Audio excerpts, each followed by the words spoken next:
called on you. Thanks for joining us again today. Will, can you just give me permission real quick?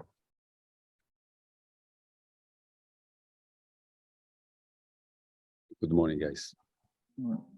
Yeah, one sec, I got you. Yeah. Sorry. I'm supposed to meet with Cole and Mike Blondhead. Done. Perfect. All right, Carol, I'll let you start off this week. Good morning, Christian. Good morning, Carol. I hope you're I'm good. We have a sick child at home, but he's watching a movie right now, so excellent. hopefully that stays that way. Being new to covering MLS, I don't know, like 5 games left. Are you looking at like you need points in every single game at this point? Yeah, Carol,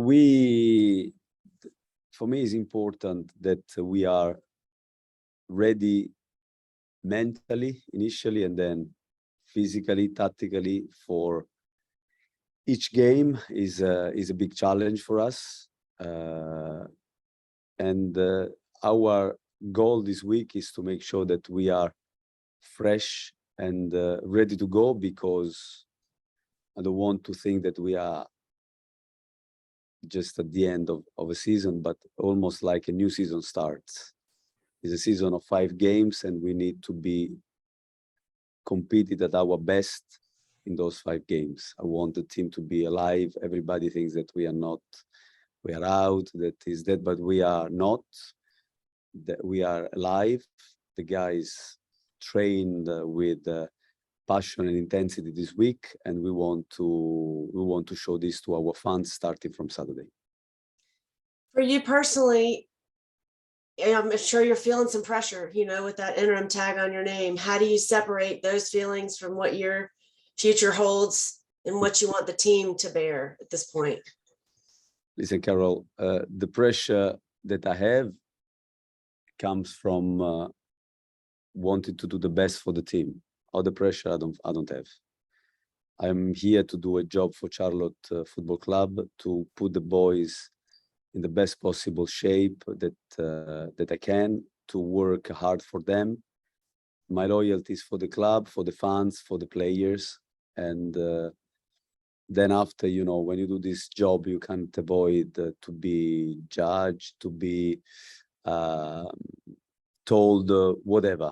So, and I know it's a result-driven business. At the same time, I know that when you develop a new franchise, a new club, this is my view at least, you need to have a certain amount of perspective to see whether the team is improving, whether the team is going in the right direction, whether the team is getting better as a team on a weekly basis. I know sometimes it's difficult to separate that, the professional game, with the result, but my focus, I can assure you that, is to make the team improving on a weekly basis, trying to block out whatever the the emotional side of which I totally understand from the fans can be.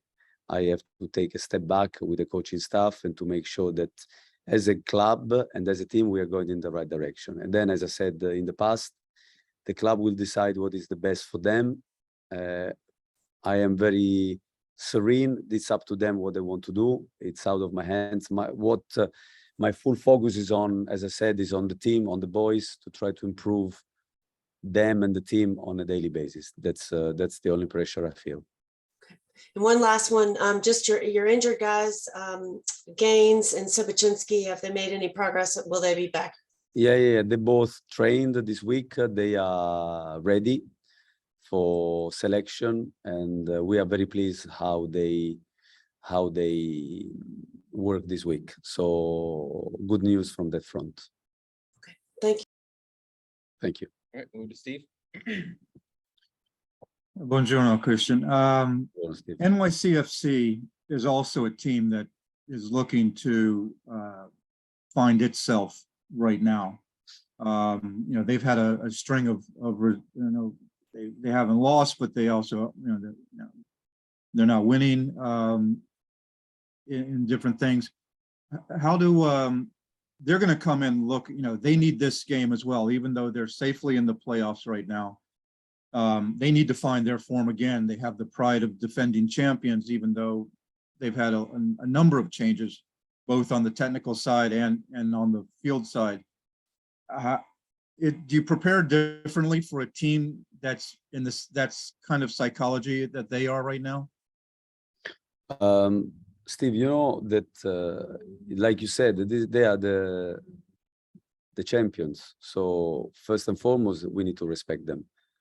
We need to respect, like we do respect every team, even more so the champions, because even last year it looked like that they were not, you know, close to win it, and in the end they found the strength and they found a way to actually do it. So we need to look at them as a dangerous team with many good players, that some of them I know really well, and so I know how good they are, how dangerous they can be. So we need to be very focused on our game, to be really determined, and to be ready to run hard and with intensity for 90 minutes and plus, because you know, especially when a team needs points like they do and like we do, you know, you have to be careful, extra careful, and also they will be motivated to play a strong game. So surely I look at them as a team that we need to keep our guards pretty high and not to drop it just because they didn't get results lately, but they have, again, very difficult team to play against, very strong. Like they show you, I watched the game obviously yesterday in the first half. Even though Cincinnati made few changes, they look like a team that is playing with a lot of positivity. So we need to be on top of our game. Plus, they'll be inspired by the result that you guys had up there in Harrison.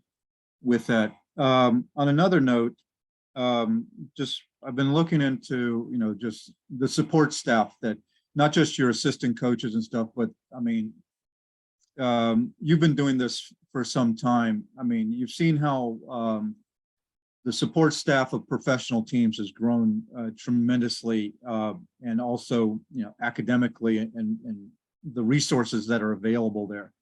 How important is all of this, you know, to helping you do the job that you have to do?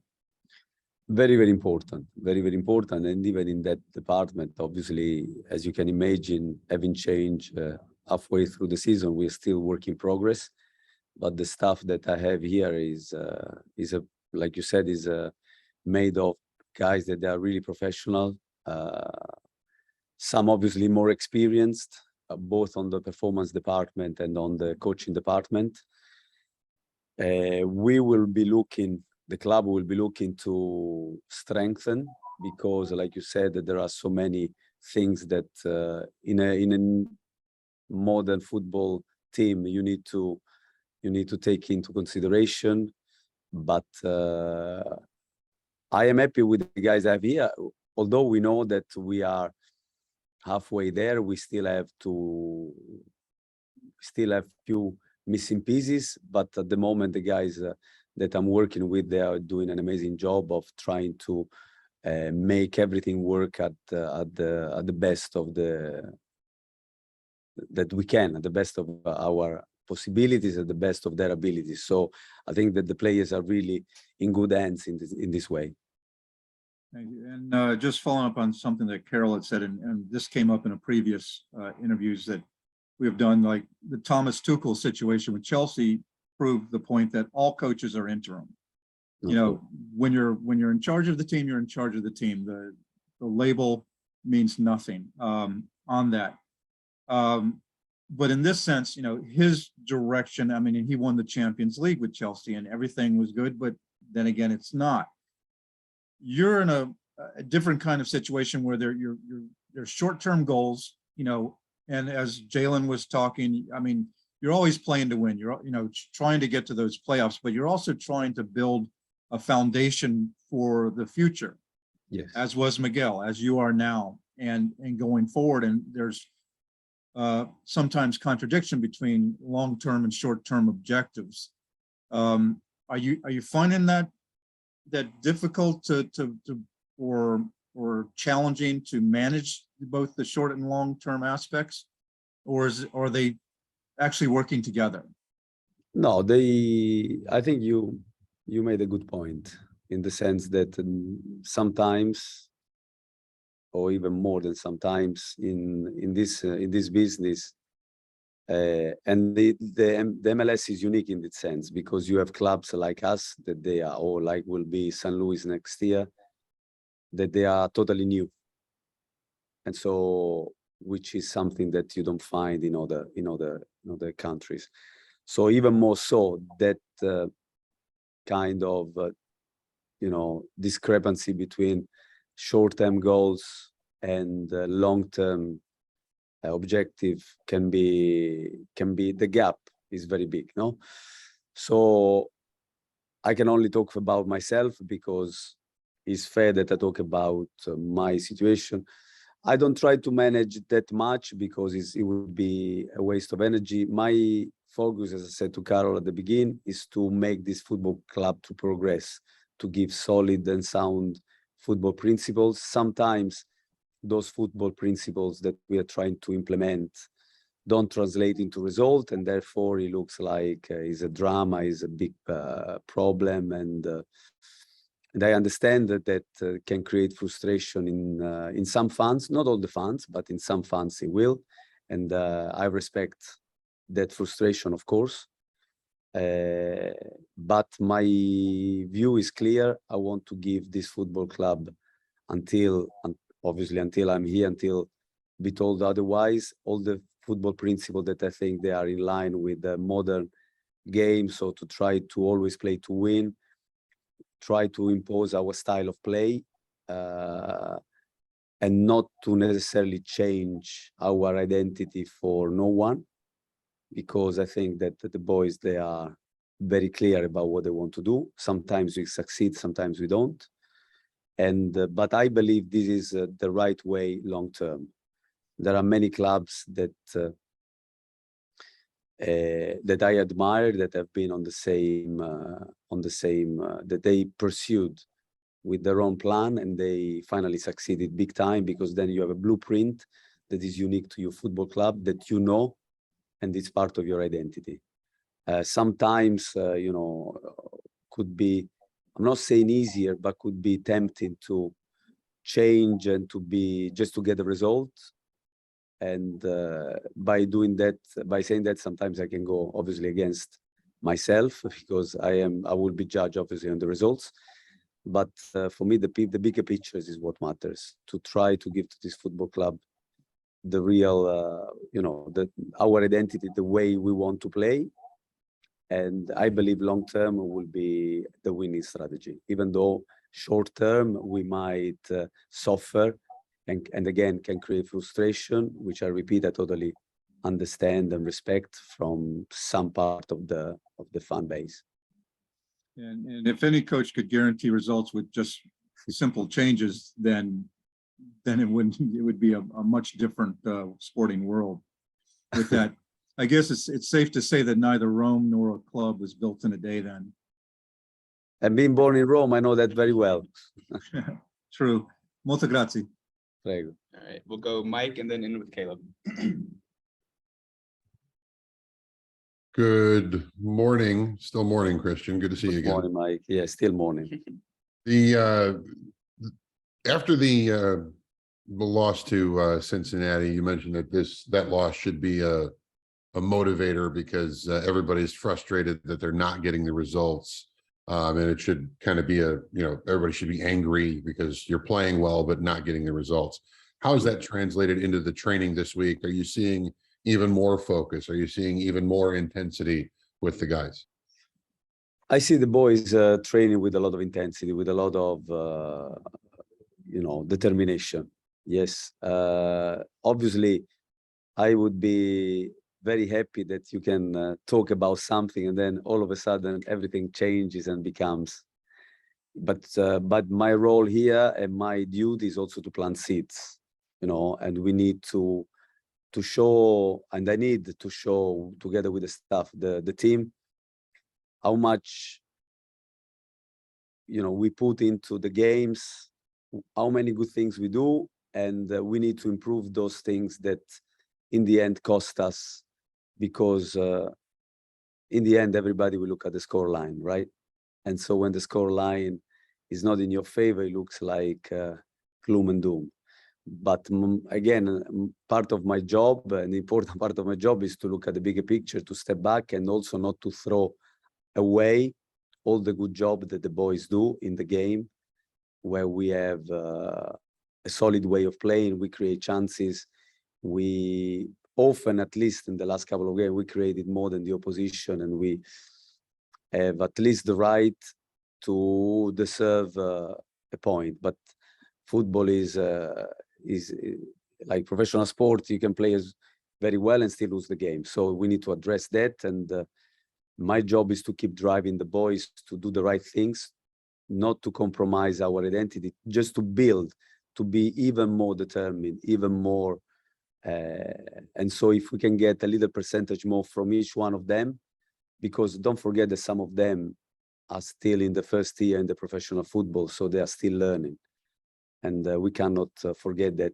But despite that, we are giving games to everyone, and we are playing eye to eye with everybody. We don't go just to be, to make up the numbers. And this is the frustrating part, that in my opinion, the boys deserve more.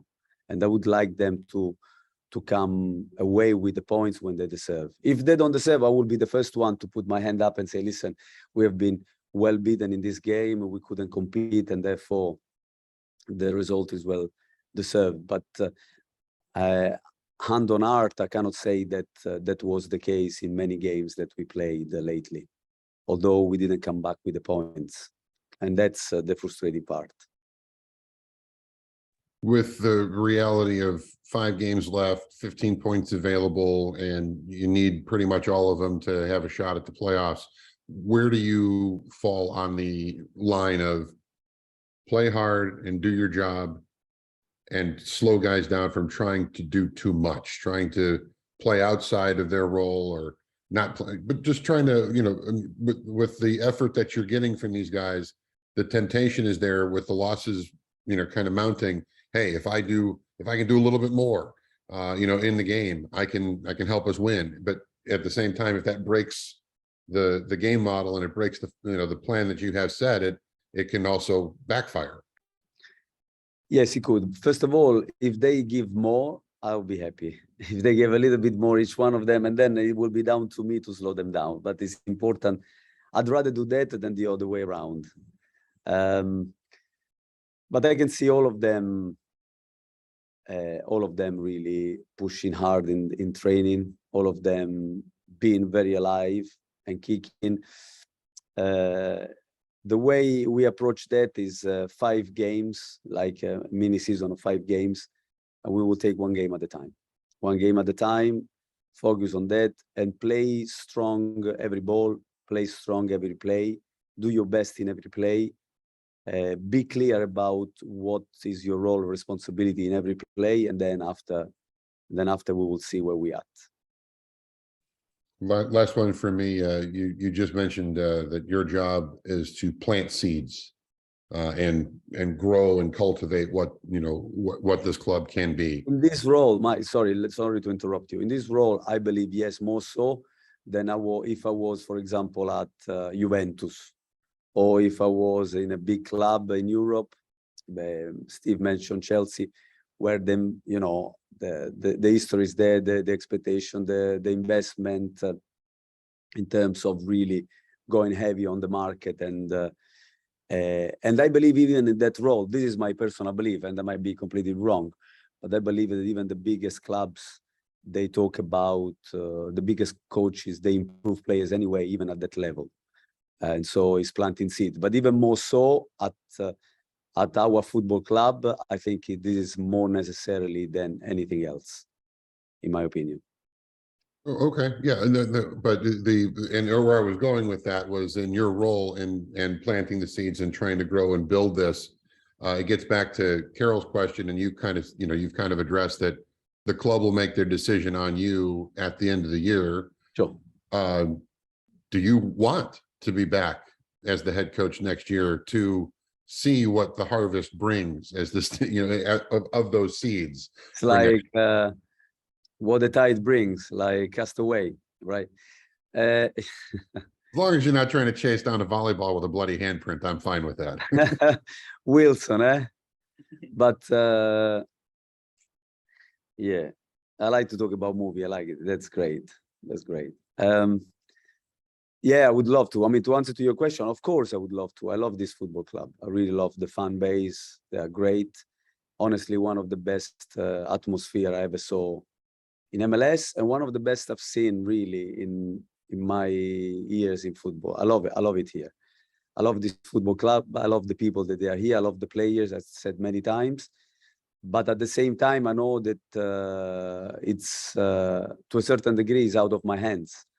What I can control, it's the way I work on a daily basis. And my conscience is very clear from that point of view. I give 100% to this football club every day. Then sometimes it can be enough, sometimes it might not be enough. And this is not down to me to judge that. It's to other people as well that will take decision. And I will respect any decision they will take. No problem. I will be always grateful to this football club, always. And so, but for now, we are very focused on the game. I can assure you that. And we want to make our fans really proud of the team that they support. This is, for me, the most important thing. And also the way they play, because it can be tempting to say, we win, it doesn't matter how. And for me, instead, no. And for me, it really important. It's important how you play. For me, it's very, very important that.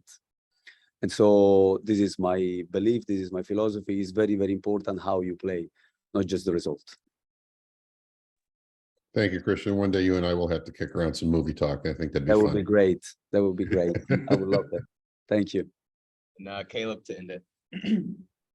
Hey, Christian, hope you're doing well. Just to wrap it up, you've talked about the mentality of the team, improving the mentality of the team. What are going to be the mental keys for you guys to finish strong here at the end of the season? Well, the mentality of the team, as I said, Caleb, for me is the most valuable thing in a football club, is the richness of a football club. The best teams in the world, the best clubs in the world, they have a winning mentality. Winning mentality doesn't mean necessarily to win. You have to compete to win. You have to be, because then at the end, when you go at the end of big competition, I'm talking about the big clubs, you might lose a game or two, and then it looks like it's a disaster. But if you arrive to the semi-final of a big competition, or if you fight for the title until the end, that's good enough, in my opinion. And then after 1 year, you can win, 1 year you don't, but it's important you compete. So these big clubs, they have the mentality. The winning mentality is to do well and to train at the best of your ability every day. I don't know any shortcut in that. I don't believe that the player can train 50% and then on the game play 100%. I don't believe in that.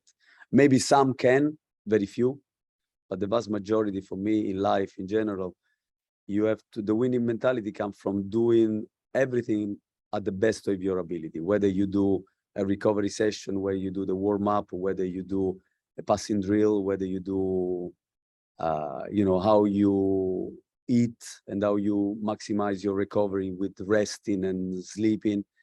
This is the winning mentality. Do the best you can every day on every single aspect of your professionality. And then after, you will become a better player and therefore you will improve.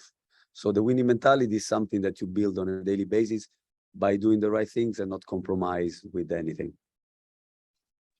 Right. Thank you so much. And good luck this weekend. Thank you. Thank you, Caleb. All right. Thank you, guys. We'll Thanks. see you Saturday. Thanks, Woody.